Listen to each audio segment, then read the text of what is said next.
मेरा नाम अनुराग है। मैं एक बिजनेसमैन आदमी हूँ। मेरे पास भगवान का दिया सब कुछ था। पैसा, प्रॉपर्टी, बड़ा सा घर, ढेर सारी गाड़ियाँ, अच्छा बिजनेस और मेरी पसंद की ही मेरी पत्नी, जिससे मैंने अपनी शादी की उम्र में लव मैरिज की थी। और सबसे स्पेशल चीज है खूबसूरत बेटी। मेरी बेटी अब जवान हो गई थी। उसकी उम्र 20 साल थी, मगर मेरी बेटी के अंदर एक कमी थी जो मेरी सबसे बड़ी कमजोरी थी। मेरी बेटी को दिमागी परेशानी थी। वो अपना दिमागी संतुलन कभी भी किसी भी टाइम भी खो देती थी। जब मेरी बेटी 8 साल की थी, तब वो छत पर नौकरानी के बच्चों के साथ खेल रही थी। खेलते खेलते गिर जाने की वजह से उसके दिमाग में गहरी चोट लग गई थी, जिसकी वजह से उसने अपना दिमागी संतुलन खो दिया था। मेरी पत्नी तो थी ही शुरू से लापरवाह। मेरी पत्नी ज्यादातर किटी पार्टी करती थी और अपनी फ्रेंड्स के साथ ज्यादा मेलजोल में रहती थी। वो एक गरीब फैमिली से थी। मेरी पत्नी हमारे ही घर में काम करने वाले बहुत पुराने नौकर की बेटी थी। नौकर कभी कभी हमारे घर पर अपनी बेटी को ले आया करता था। मेरे पापा उस नौकर को अपना सबसे खास नौकर मानते थे, जिसकी वजह से वो हमारे घर पर किसी भी टाइम और कभी भी आ जाया करता था और अपनी बेटी को भी लेकर आया करता था।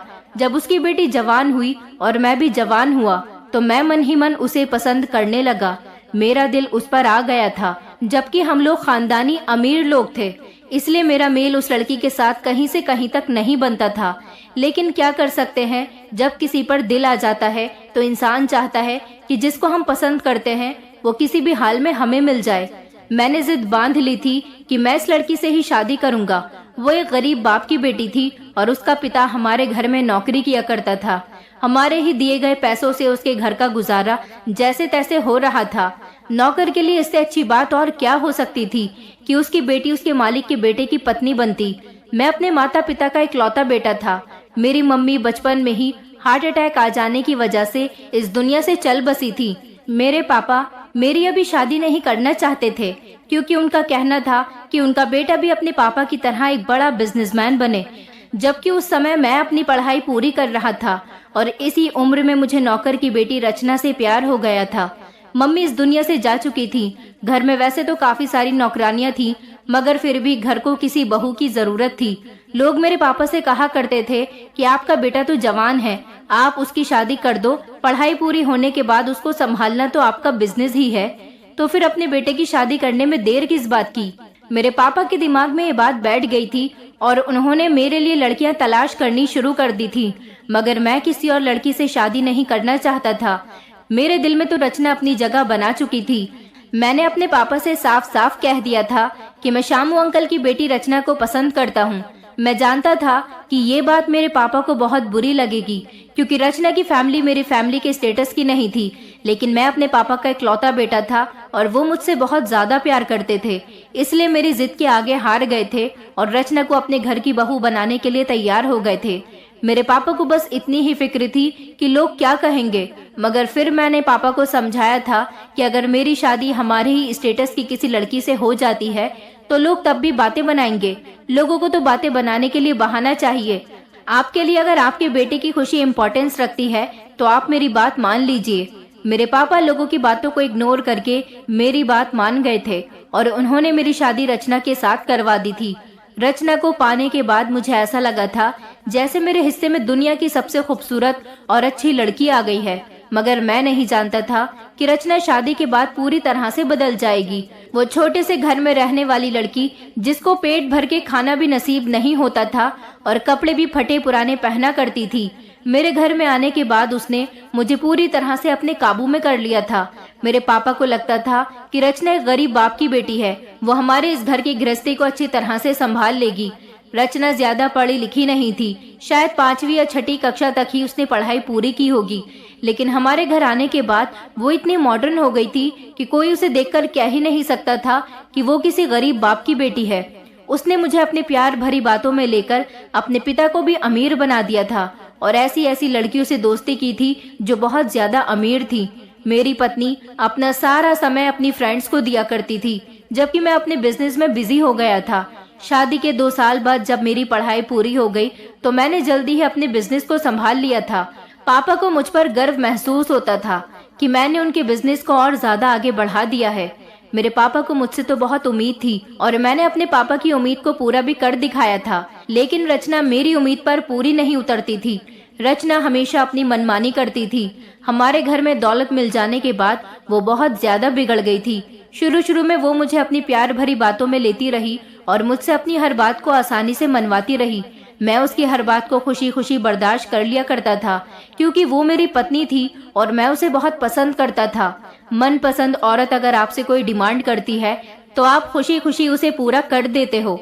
मैंने भी अपनी पत्नी की हर ख्वाहिश पर खुशी खुशी अपना सर झुका दिया था।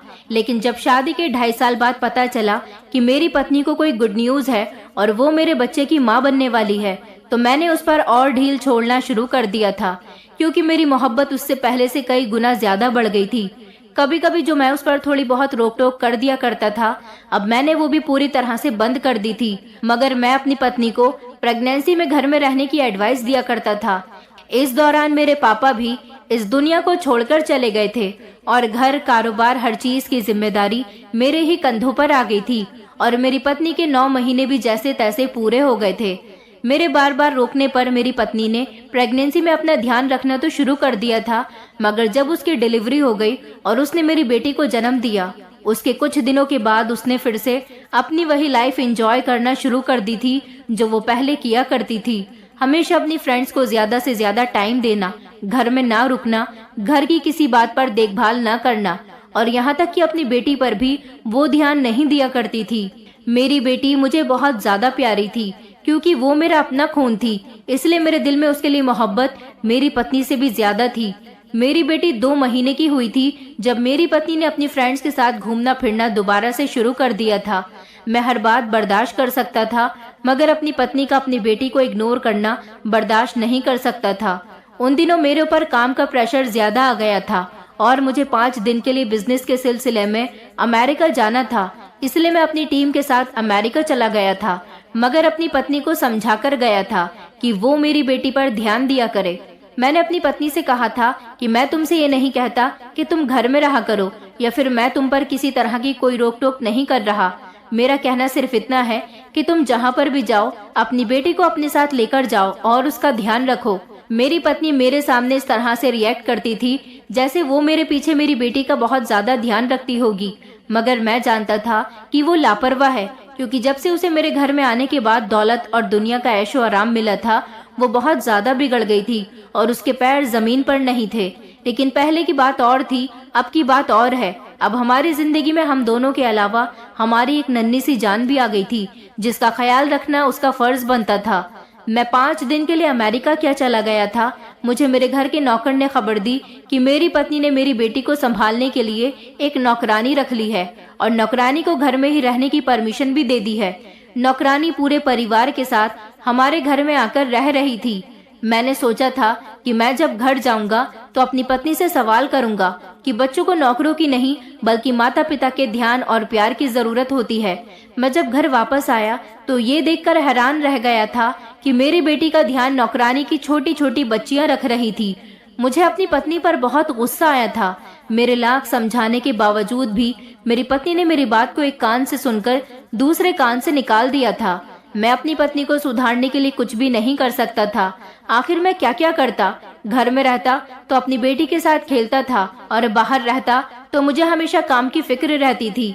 जिंदगी इसी तरह से गुजर रही थी और देखते ही देखते मेरी बेटी 8 साल की हो गई। मेरी बेटी का सारा ख्याल, उसके काम, यहाँ तक कि उसको स्कूल भेजना, अभी भी सारे काम नौकरानी ही किया करती थी। लेकिन मेरी पत्नी के नेचर में कभी भी बदलाव नहीं आया था। ऐसा नहीं था कि वो मेरी बेटी से प्यार नहीं करती थी, मगर मेरी बेटी से पहले उसके लिए उसके शौक आ जाते थे। मेरी सबसे बड़ी कमजोरी ये थी कि मैं उससे प्यार करता था, इसलिए उसकी हर बात को बर्दाश्त करता रहा। लेकिन एक दिन तो मेरी पत्नी ने हद ही कर दी थी। मेरी बेटी छत पर खेल रही थी। उस दिन मैं ऑफिस नहीं गया था, इसलिए मेरी पत्नी भी घर पर ही मौजूद थी। मेरी पत्नी किसी से फोन पर बात कर रही थी जबकि मैं बाथरूम में नहा रहा था, जब अचानक से नौकरानी की बेटियां चिल्लाते हुए नीचे आ गई थी। मेरी बेटी ने नौकरानी की बेटियों को अपने बचपन से देखा था, इसलिए उसने उनको ही अपनी दोस्त मान लिया था और वही उसकी सबसे अच्छी सहेली बन गई थी। नौकरानी की बेटियों के साथ मेरी बेटी खुश रहती थी, इसलिए मैं भी कुछ नहीं कहता था, क्योंकि मेरे लिए मेरी बेटी की खुशी सबसे ज्यादा थी। मेरी बेटी छत पर खेलते खेलते गिर गई थी और बेहोश हो गई थी। मैं और मेरी पत्नी जैसे ही छत पर दौड़ कर गए तो ये देखकर हैरान रह गए कि मेरी बेटी बेहोश जमीन पर पड़ी हुई है और उसके सर से ढेर सारा खून निकल रहा है। मैं जल्दी से उसे लेकर अस्पताल पहुंचा था। डॉक्टर ने उसका ट्रीटमेंट किया और बताया कि उसकी दिमागी हालत कमजोर हो गई है, क्योंकि चोट मेरी बेटी के दिमाग पर ही लगी थी। नौकरानी की बेटी और मेरी बेटी भाग भाग कर छत पर खेल रही थी। मेरी बेटी का पैर फिसल गया, जिसकी वजह से छत पर रखी हुई भारी ईंट उसके सर में लग गई थी। डॉक्टर ने बताया था कि मेरी बेटी दिमाग से बहुत कमजोर हो गई। काफी दिनों तक मेरी बेटी का ट्रीटमेंट अस्पताल में चला था। उसके बाद मेरी बेटी घर वापस आ गई थी। मेरी बेटी को लगातार दौरे पड़ते थे। मैंने अपनी बेटी का इलाज शहर के बेस्ट डॉक्टर से करवाया था। मेरी बेटी की तबीयत में तब तो काफी सुधार आ गया था, मगर जैसे जैसे मेरी बेटी की उम्र बढ़ती जा रही थी, उसको रात के समय पर दौरे पड़ते थे। वो रातों को उठ उठ कर रोया करती थी। ये सब कुछ मेरी पत्नी की लापरवाही का नतीजा था। अगर वो अपनी बेटी के साथ छत पर ही मौजूद होती तो शायद मेरी बेटी के साथ इतना बड़ा हादसा नहीं होता। लेकिन मेरी बेटी की कंडीशन देखकर मेरी पत्नी की कंडीशन भी बहुत खराब हो गई थी, क्योंकि वो भी उससे बहुत प्यार करती थी। आखिर वो जैसी भी थी उसकी माँ थी और उसने उसको जन्म दिया था। बस तब से ही मेरी बेटी की दिमागी हालत बहुत कमजोर हो गई। मेरी बेटी ने पढ़ाई भी प्राइवेट कंप्लीट की थी, क्योंकि जब वो स्कूल जाती थी तो उसको दौरे पड़ने लगते थे, जिस वजह से क्लास के बच्चे उससे बहुत डरते थे और कोई मेरी बेटी से फ्रेंडशिप तक नहीं करता था। घर में एक नौकरानी की बेटियां ही थी जो मेरी बेटी के सबसे ज्यादा क्लोज थी और उसकी कंडीशन को समझती थी। नौकरानी मेरी बेटी का बहुत ख्याल रखती थी। मेरी पत्नी ने भी घर में ध्यान देना शुरू कर दिया था। मेरी बेटी के साथ ये हादसा हो जाने के बाद मेरी पत्नी के अंदर काफी सारे चेंजेस आए थे। मुझे खुशी हुई थी कि मेरी पत्नी को मेरी बेटी की फिक्र होने लगी है। उस दिन के बाद मेरी पत्नी ने अपनी फ्रेंड से मिलना जुलना बहुत कम कर दिया था। पूरी तरह से खत्म तो नहीं किया था, लेकिन मैं इस बात से ही खुश था कि वो घर में रहकर अपनी बेटी पर ध्यान रख रही है। जिंदगी इसी तरह से गुजर रही थी और फिर मेरी बेटी जवान हो गई और उसकी उम्र 20 साल हो गई। मेरा बिजनेस तो आसमान छू चुका था। मेरे पास काफी दौलत थी। मैं अपनी बेटी को ठीक करना चाहता था, मगर मेरी बेटी का इलाज कहीं पर भी पॉसिबल नहीं था। मेरी बेटी कुछ दिन तो ठीक रहती थी, मगर उसे दोबारा से दौरे पड़ने लगते थे। कभी कभी तो वो रात के समय कमरे का सारा सामान निकालकर फेंका करती थी और कभी कभी किसी भी नौकर को उल्टा सीधा बोल देती थी और बेहोश हो जाती थी। कभी कभी ऐसा करती थी कि घर से बाहर निकलने की कोशिश करती थी और जोर जोर से चिल्ला चिल्ला कर रोती थी, क्योंकि उसके सर में बहुत तेज दर्द होता था और वो इस दर्द को कंट्रोल करने के लिए ही ऐसी अजीब अजीब हरकतें करने लग जाती थी। मेरी बेटी की ऐसी हरकतों से घर के नौकर भी डरने लगे थे। घर में पहले के मुकाबले नौकर बहुत कम रह गए थे, क्योंकि मेरी बेटी किसी भी नौकर के ऊपर कुछ भी फेंककर मार दिया करती थी, जिससे कई नौकर और नौकरानियां घायल हो चुकी थी। पुरानी वाली नौकरानी भी अपनी बेटियों को लेकर अब हमारे घर से जा चुकी थी। मेरी बेटी पूरी तरह से अकेली रह गई थी। हम उसे घर से निकलने ही नहीं देते थे, क्योंकि उसकी कंडीशन ही ऐसी नहीं थी कि वो कभी भी अपने होश खो बैठती थी। हम नहीं चाहते थे कि हमारी बेटी की किसी भी गलत हरकत की वजह से किसी का बड़ा नुकसान हो जाए। मेरी बेटी सौम्या सिर्फ अपनी माँ और अपने पिता के ही कंट्रोल में आती थी।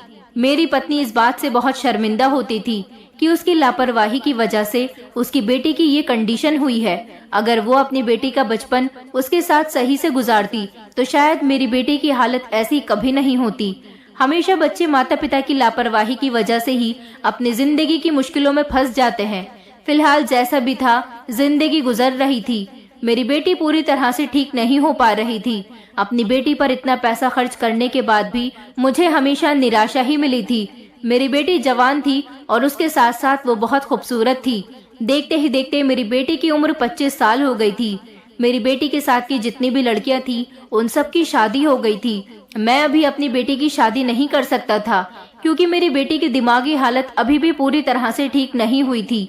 वैसे तो इलाज होने से उसके अंदर काफी फर्क आया था, मगर उसको दौरे कभी न कभी पड़ ही जाते थे और वो बुरी तरह से चिल्लाना शुरू कर देती थी। एक दिन मेरी पत्नी ने मुझसे कहा कि मैं अपनी बेटी की शादी करना चाहती हूँ। अपनी पत्नी की बात सुनकर मैंने उसे मुंह बनाते हुए कहा था कि तुम मेरी बेटी की शादी मेरी मर्जी के खिलाफ कभी नहीं कर सकती।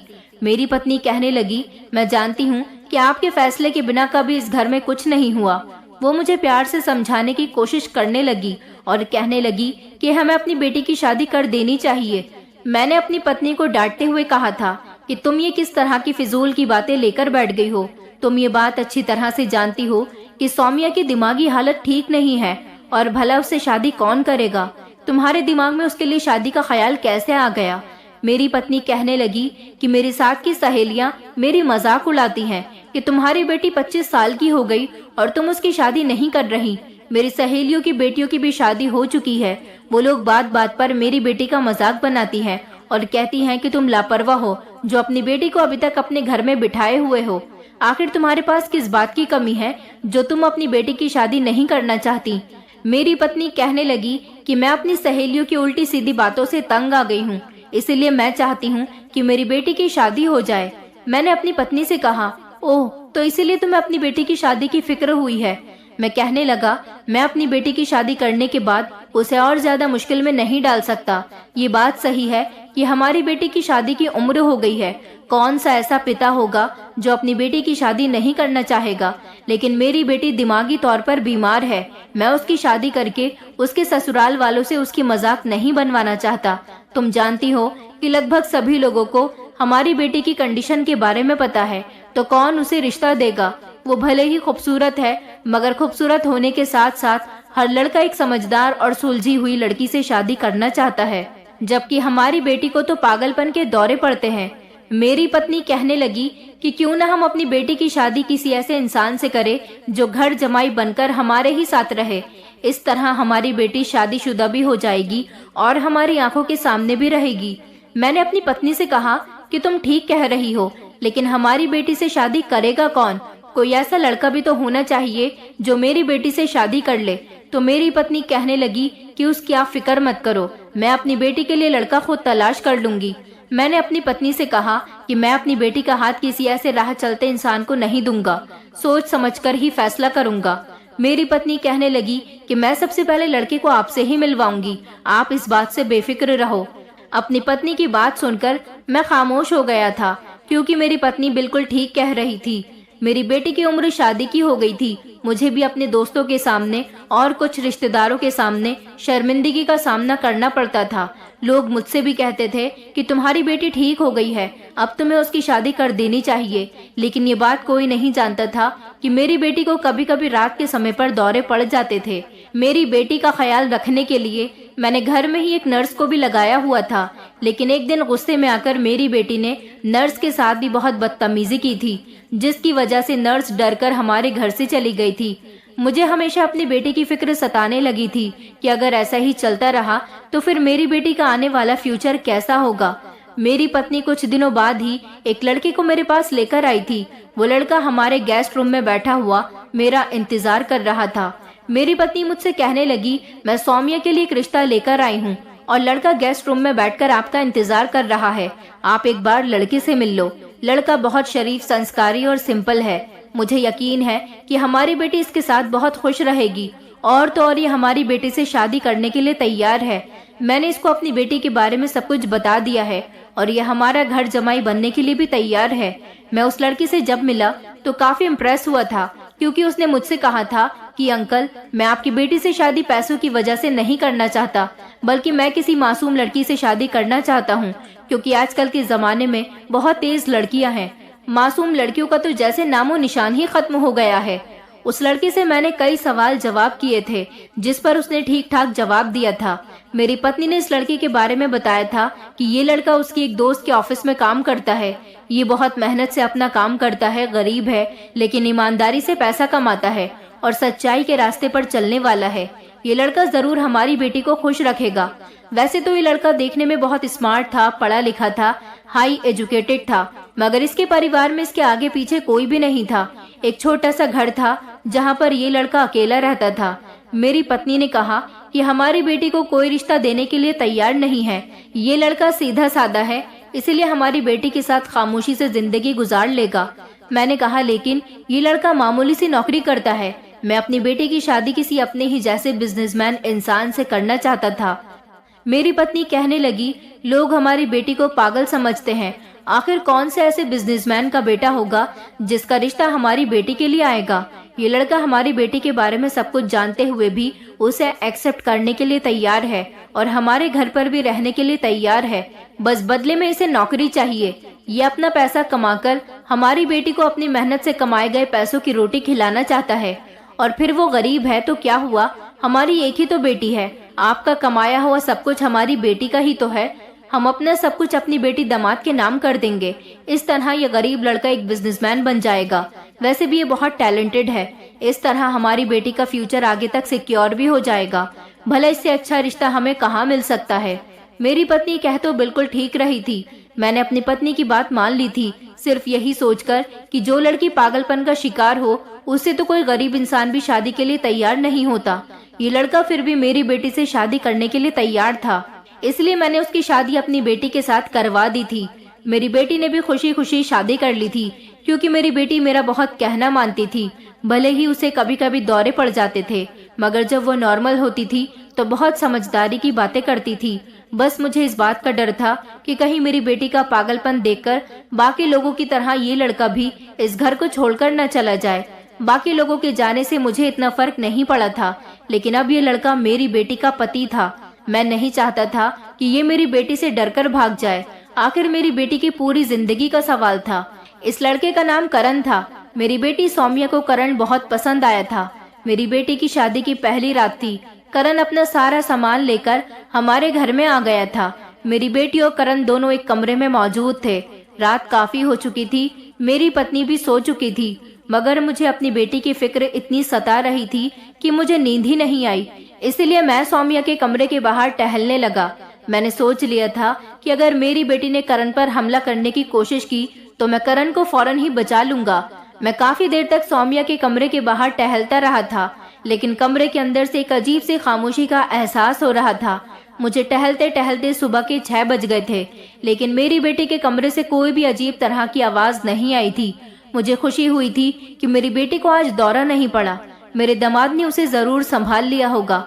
वैसे भी कमरे में जाने से पहले करण मुझे तसल्ली देकर गया था कि वो सौम्या का बहुत ख्याल रखेगा, क्योंकि अब वो उसकी पत्नी है और उसकी जिम्मेदारी भी है। इसलिए मुझे उसकी फिक्र करने की ज्यादा जरूरत नहीं है। लेकिन मुझे अपनी बेटी से ज्यादा करण की फिक्र थी। ये रात गुजर जाने के बाद मेरी वो फिक्र भी दूर हो गई थी। सुबह के समय मैं अपने कमरे में जाकर सो चुका था। आज मुझे बड़ी बेफिक्री की नींद आई थी, क्योंकि मेरा सपना पूरा हो चुका था। मेरी बेटी की शादी हो गई थी और मेरी बेटी के अंदर काफी हद तक बदलाव भी आ गया था। बेटी की शादी हो जाने के बाद मैंने ऑफिस जाना शुरू कर दिया था और मैं करण को भी अपने साथ लेकर जाता था, क्योंकि मैं उसे ऑफिस के काम समझा दिया करता था। मैंने उसे ऑफिस का मैनेजर बना दिया था।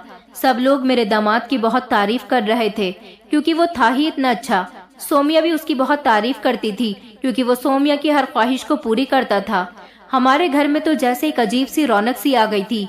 मेरी बेटी को जो आधी रात के समय दौरे पड़ा करते थे, अब मेरी बेटी सुकून की नींद सोई थी। मेरी पत्नी कहती थी कि मैंने आपसे कहा था ना कि करण के साथ हमारी बेटी खुश रहेगी।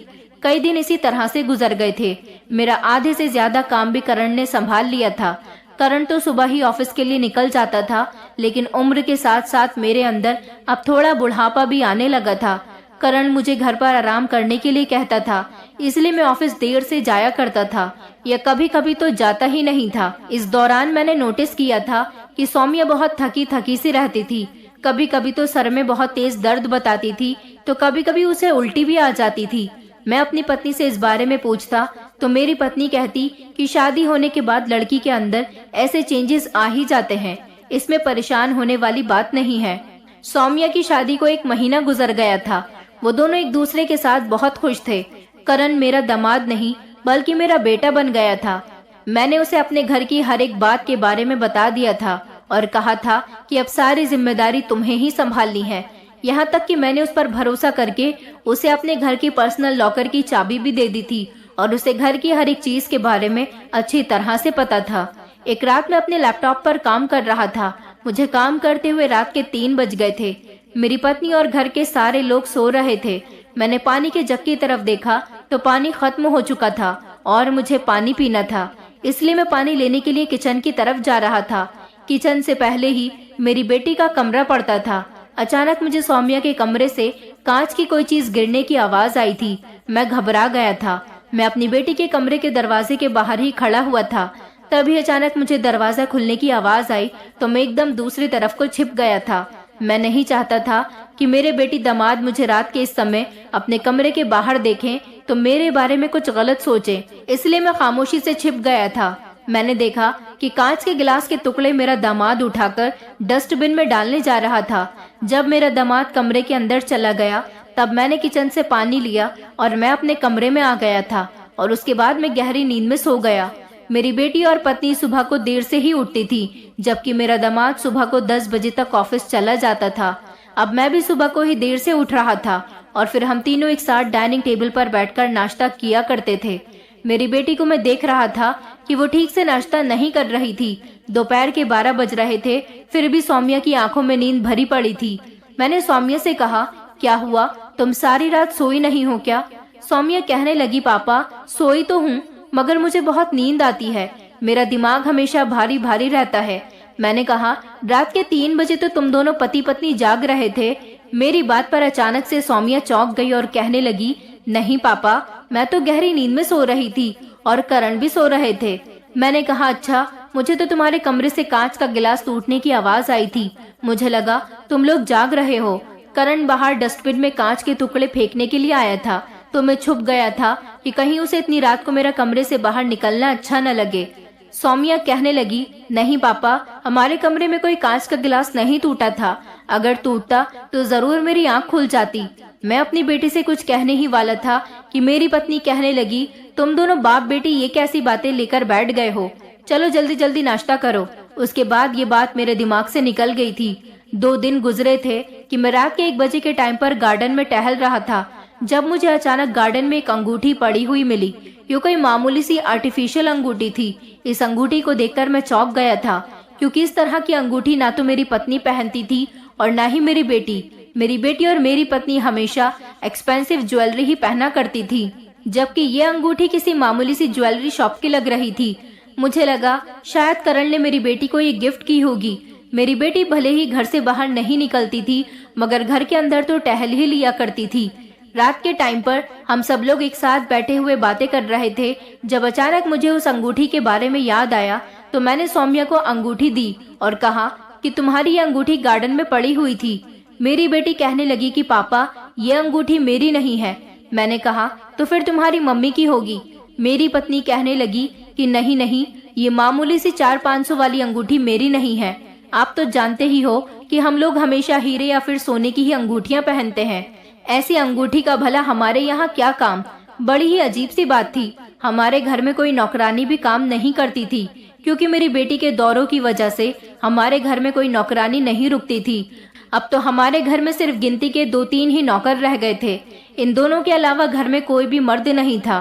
पता नहीं ये अंगूठी किसकी थी। मैंने वो अंगूठी नौकर से कहकर डस्टबिन में डलवा दी थी, मगर मैंने नोटिस किया था कि मेरे दामाद के चेहरे पर अजीब सी घबराहट थी। न जाने उसके चेहरे पर ऐसे एक्सप्रेशन क्यों आए थे। कुछ दिन और इसी तरह से गुजरे थे। दोपहर के टाइम पर मैं ऑफिस जाने के लिए निकल रहा था जब गार्ड मेरे पास आया और कहने लगा कि मालिक, कुछ दिनों से मैं घर में एक अजीब सी हरकत होते हुए देख रहा हूँ। मैंने कहा, हाँ बताओ क्या बात है, क्या देख लिया तुमने ऐसा? तो वो कहने लगा कि मालिक, मुझे अच्छी तरह से याद है कि मैं रात को घर के सारे दरवाजों को लॉक लगा देता हूँ। घर के पीछे वाले गेट पर भी मैं लॉक लगा देता हूँ, लेकिन जब सुबह को दरवाजा खोलने जाता हूँ तो दरवाजा पहले से ही खुला हुआ होता है और सिर्फ घर का पीछे वाला दरवाजा ही खुला हुआ होता है। मैंने गार्ड से कहा कि तुम रात को पी कर आए होगे और या फिर तुम्हें ध्यान नहीं रहा होगा कि तुमने दरवाजा बंद कर दिया है, बल्कि तुम दरवाजा बंद करना ही भूल गए होगे। आगे से ध्यान रखना। गार्ड मेरी बात पर कहने लगा, मालिक, मैं मानता हूँ कि मैं दरवाजा बंद करना भूल गया हूँगा, लेकिन मैं ऐसा सिर्फ 1 बार कर सकता हूँ, 2 बार कर सकता हूँ, ये सब तो कई बार से हो रहा है। मैं काफी दिनों से आपसे इस बात के बारे में बात करना चाह रहा था मगर कर नहीं पा रहा था।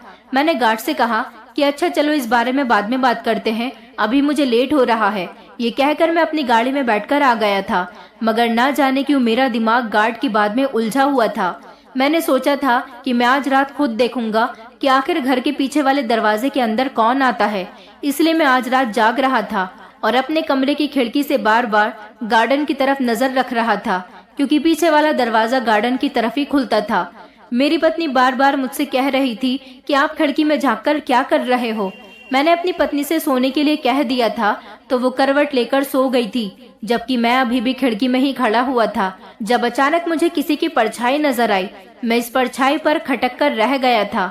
आखिर इतनी रात को गार्डन के बाहर किसकी परछाई थी? गार्ड तो इस समय घर के मेन गेट पर ड्यूटी कर रहा होता है, क्योंकि हमारे यहाँ रात में दूसरा गार्ड ड्यूटी दिया करता था और दिन का अलग गार्ड ड्यूटी दिया करता था। ये कोई ऐसा इंसान था जो गार्डन की दीवार लांघकर पीछे के दरवाजे से हमारे घर में आ रहा था। मैं ये देखने के लिए कि आखिर हमारे घर में कौन दाखिल हुआ है, अपने कमरे से निकल गया था, जब अचानक मैं दंग रह गया। मेरा दामाद अपने कमरे से बाहर निकल रहा था और उसने खामोशी से दरवाजे को बाहर से बंद कर दिया था। वो किचन की तरफ जा रहा था। मैं छुपकर अपने दामाद को देख रहा था। मेरा दामाद कुछ मिनट बाद किचन से निकला तो उसके हाथ में जूस की बोतल और थोड़े से फल थे। ये सब लेकर वो कमरे के अंदर चला गया। उसके जाने के बाद मैं घर के पीछे वाले दरवाजे की तरफ गया था, जो कि अंदर से ही खोला गया था। इसका मतलब ये था कि गार्ड बिल्कुल ठीक कह रहा था, मगर ये जो कोई भी था मुझे घर में दिखाई ही नहीं दिया था।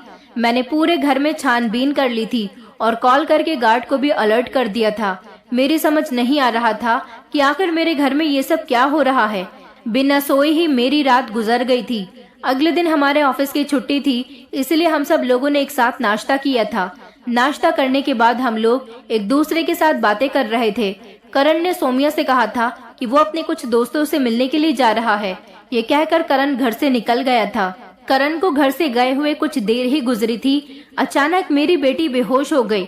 मैं जल्दी से उसको हॉस्पिटल लेकर गया था। करण आज बहुत दिनों बाद अपने दोस्तों से मिलने के लिए गया था, इसलिए मैंने उसे बुलाना ठीक नहीं समझा।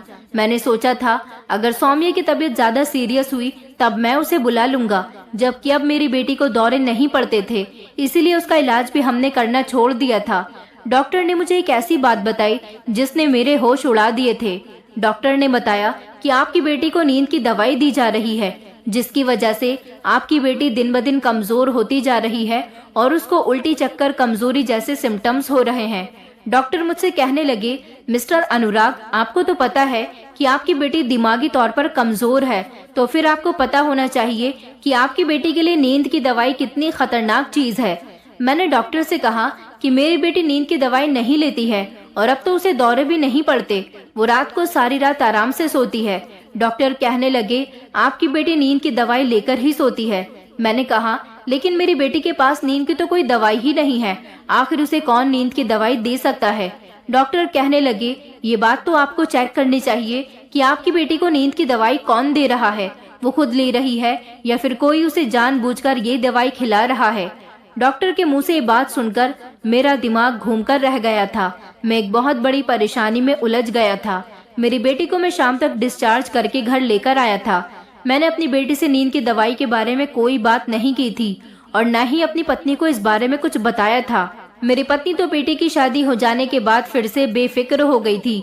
उसने सोचा कि बेटी की शादी हो गई है तो फिर अब उसे बेटी का ख्याल रखने की कोई जरूरत नहीं है, लेकिन मैं बहुत परेशान था। मैंने अपनी बेटी से कहा था कि तुम अपना ध्यान नहीं रखती, इसलिए तुम ऐसी हो रही हो। डॉक्टर ने कहा है कि पेट भरकर खाना खाया करो और समय से खाना खाया करो। रात भी मैंने देखा है कि करण कमरे में जूस और फल लेकर जा रहा था। मेरी बेटी कहने लगी, नहीं पापा, ऐसी कोई बात नहीं है, मैं तो टाइम से ही खाना खाती हूँ और पेट भर के खाना खाती हूँ। मैंने कहा, तो फिर आधी रात के टाइम पर करण जूस और फ्रूट्स किसके लिए लेकर जा रहा था? सौम्या कहने लगी, पापा, वो तो किसी के लिए भी जूस और फ्रूट्स नहीं लेकर आए थे, जबकि कल रात तो उन्होंने भी पेट भरकर खाना खाया था। इतनी ही देर में मेरा दामाद आ गया था और मेरी बेटी के लिए बहुत ज्यादा फिक्रमंद होने लगा। मैंने करण को अकेले में बात करने के लिए उसे अपने कमरे में बुलाया था। मैंने उससे कहा था कि तुम कितने कमजोर होते जा रहे हो, तुम अपना ख्याल नहीं रखते। सौम्या बता रही थी कि कल रात तुमने खाना पेट भर के नहीं खाया था। करण कहने लगा कि नहीं नहीं पापा, मैंने तो खाना पेट भरकर ही खाया था। मैंने करण से कहा, अच्छा तो फिर रात के टाइम पर जूस और फल सौम्या अपने लिए ले गई होगी। मेरी बात पर अचानक से करण चौंक गया था और मेरे चेहरे को गौर से देखने लगा। करण कहने लगा, पापा, आपको कैसे पता सौम्या आधी रात को जूस और फल खा रही थी? क्या आपने उसे ये सब खाते हुए देख लिया था? मैंने कहा नहीं नहीं, मैंने उसे खाते हुए नहीं देखा था, बल्कि आधी रात के टाइम पर मैं किचन में फ्रूट्स लेने के लिए गया था। मुझे भूख लग रही थी, लेकिन जब मैंने फ्रिज में फ्रूट्स देखे तो फ्रूट्स थे ही नहीं। फिर मैंने सोचा कि जूस ले लेता हूँ, तो जूस भी नहीं था। मैं समझ गया था कि सौम्या ही लेकर गई होगी। वैसे भी सौम्या कभी कभी रात बीच में उठकर जूस और फ्रूट्स खा लेती है। मेरी बात पर अचानक करण के चेहरे पर तसल्ली भरे एक्सप्रेशन आए थे और वो हंसने लगा था। कहने लगा, जी सौम्या को भूख लगी थी, वो इसीलिए किचन से खाने का सामान लेकर आई थी। मेरा दामाद मेरे पास से तो चला गया था, मगर मुझे शक में डाल गया था। मुझे अपने दामाद पर बहुत शक हो रहा था, क्योंकि ऐसी कई बातें मैंने उसके अंदर देख ली थी जो मुझे अब शक में डाल रही थी। वो अंगूठी किसकी थी, हमारे घर में हर रात को कौन आता था, और मेरी बेटी को नींद की दवाई कौन दे रहा था, और मेरा दामाद मुझसे झूठ क्यों बोल रहा था। ये सारे सवाल मेरे दिमाग में घूम रहे थे। 2 दिन गुजरे थे, मेरी बेटी की तबीयत में काफी फर्क आया था। मेरी कड़ी नजर मेरे दामाद पर थी। अगर वो मुझसे झूठ बोल रहा था तो वो समझ गया था कि मैंने उसे उस दिन फ्रूट्स और जूस लेते हुए देख लिया था, इसलिए अब वो मुझसे सावधान हो गया था। मेरे दामाद ने मुझसे कहा कि पापा, मैं सौम्या को कहीं लॉन्ग ड्राइव पर ले जाना चाहता हूँ। वैसे भी शादी से अभी तक हम दोनों कहीं पर भी नहीं गए। मैंने कहा, हाँ हाँ बेटा, क्यों नहीं, तुम लोग चले जाओ जहाँ तुम्हें जाना है। मेरी पत्नी ने एडवाइस दी कि तुम लोगों को दूर कहाँ जाना, लोनावला में हमारा अपना एक रिजॉर्ट है जो बहुत खूबसूरत है। सोमिया बचपन में वहाँ पर अपने पापा के साथ बहुत जाया करती थी। तुमने अभी तक हमारा रिजॉर्ट देखा भी नहीं है, क्यों ना तुम दोनों वहाँ पर चले जाओ और 1-2 दिन रुक कर आओ। इस तरह तुम दोनों की एंजॉयमेंट भी हो जाएगी और सौम्या की पुरानी यादें भी ताज़ा हो जाएंगी। मेरी बेटी भी इस बात पर मान गई थी। रिजॉर्ट के नाम से वो बहुत खुश हुई थी और अपने पति से जिद करने लगी कि उसे रिजॉर्ट पर ही जाना है। मैंने रिजॉर्ट में नौकरों को कॉल करके साफ सफाई करवा दी थी। मेरी बेटी दामाद रिजॉर्ट में जा चुके थे। मैं भी उन लोगों का पीछा करते हुए चला गया था। वहाँ के नौकरों को तो ये बात पता थी कि मैं वहाँ पर आया हूँ, लेकिन मेरे बेटी दामाद में से किसी को भी ये बात नहीं पता थी, क्योंकि मैं वहाँ पर खामोशी से गया था। मैं नहीं चाहता था कि मेरे दामाद को मुझ पर शक हो जाए।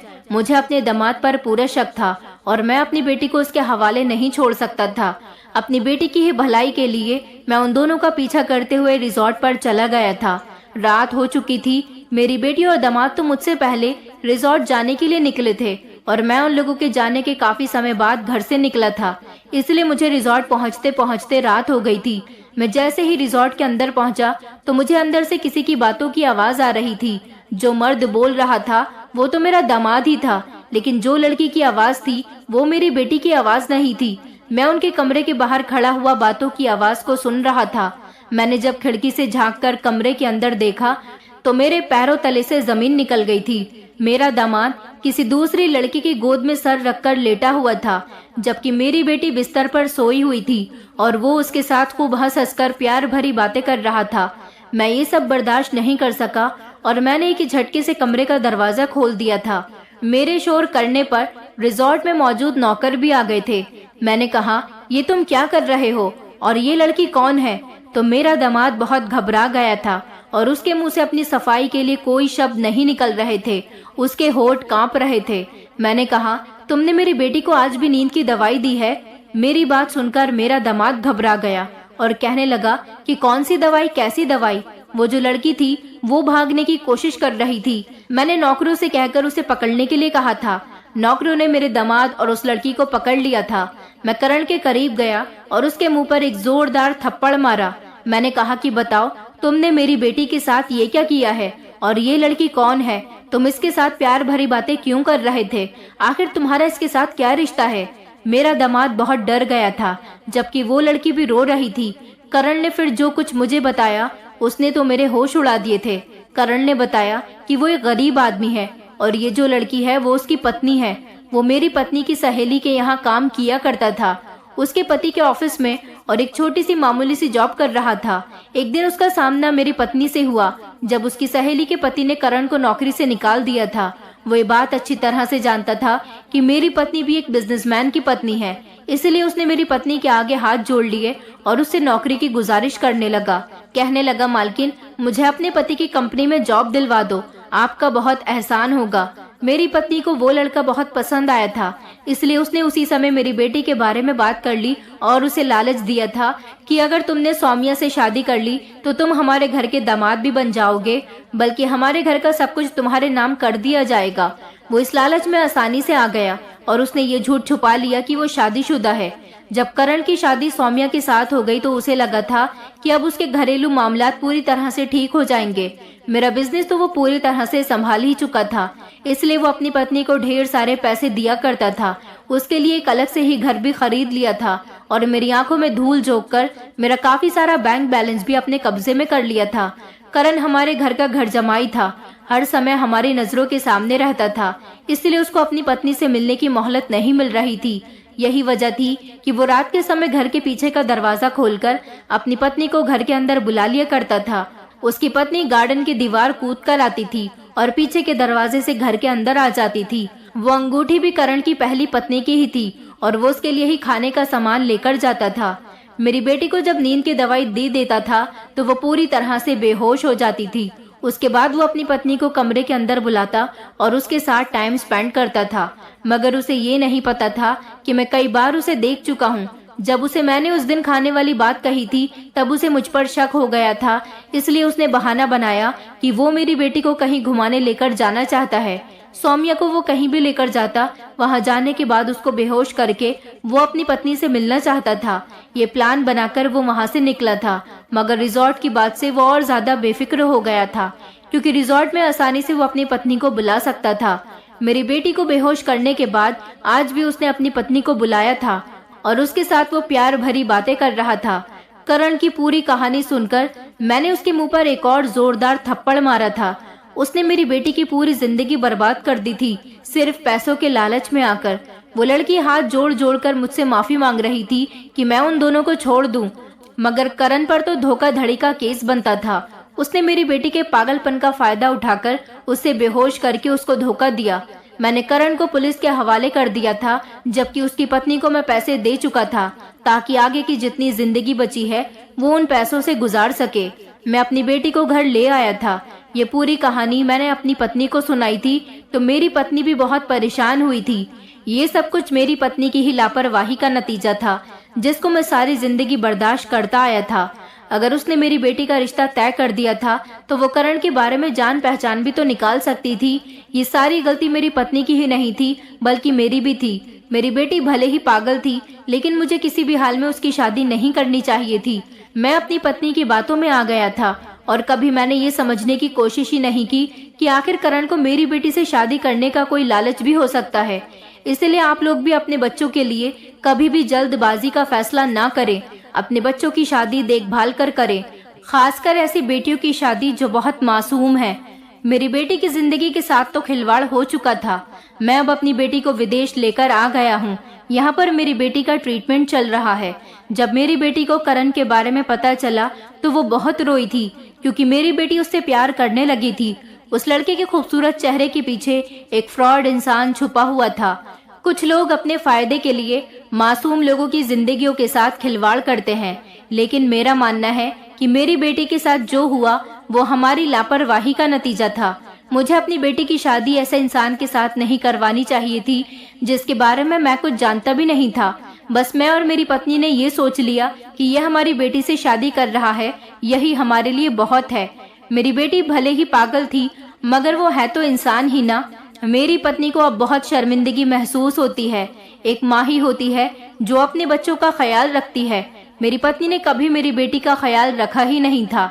यही वजह थी कि आज मेरी बेटी की कंडीशन ऐसी थी जिसका फायदा दुनिया वालों ने उठाकर उसकी जिंदगी बर्बाद कर दी थी।